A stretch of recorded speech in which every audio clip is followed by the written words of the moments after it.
അപ്പോൾ നമുക്കൊന്നും അറിയില്ലായിരുന്നു, കാർഗിലിൽ എന്താ നടക്കണേന്നൊന്നും അറിയില്ലല്ലോ. പിന്നെ അത് കഴിഞ്ഞ് അവർ യുദ്ധം തുടങ്ങിയപ്പോഴാണ് നമുക്ക് എന്താണ് അവിടെ സംഭവിക്കണേന്നുള്ളത് ന്യൂസ് വഴി അറിയുള്ളൂ. അപ്പോഴേ അറിയാൻ പറ്റിയത്. അപ്പോൾ നമുക്കൊരു ചെറിയ ടെൻഷനൊക്കെ ഉണ്ടായിരുന്നു, ചെറുതല്ല, ശരിക്കും ടെൻഷൻ ഉണ്ടായിരുന്നു.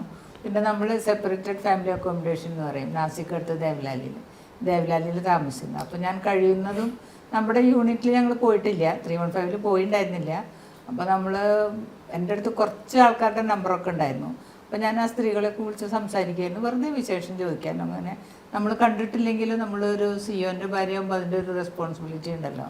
അങ്ങനെ ഒരു ദിവസം ഒരു മിശ്രയുടെ ഭാര്യയാണ്.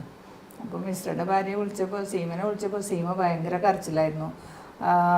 എന്താ ചെയ്യുക, എൻ്റെ പിന്നെ ഫാദറിലോ മരിച്ചു, എന്താ ചെയ്യേണ്ടതെന്ന് അറിയില്ല, ഞങ്ങൾക്ക് ആരെ കോണ്ടാക്ട് ചെയ്യണമെന്ന് അറിയില്ല, എങ്ങനെ അറിയിക്കാമെന്നും അറിയില്ല. അപ്പോൾ ഞാൻ പറഞ്ഞു വിഷമിക്കാണ്ടിരിക്കുക. അപ്പോൾ നമ്മുടെ തന്നെ ഒരു ഓഫീസർ അവിടെ അടുത്ത് താമസിക്കുന്നുണ്ടായിരുന്നു.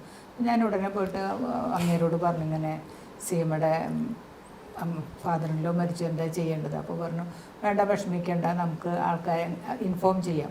മൂപ്പര് ആർമി ഹെഡ് ക്വാർട്ടറിൽ അങ്ങനെ പല സ്ഥലത്തും ഇൻഫോം ചെയ്ത് എന്തായാലും ഇവരുടെ അടുത്ത് ഇൻഫോർമേഷൻ കിട്ടി.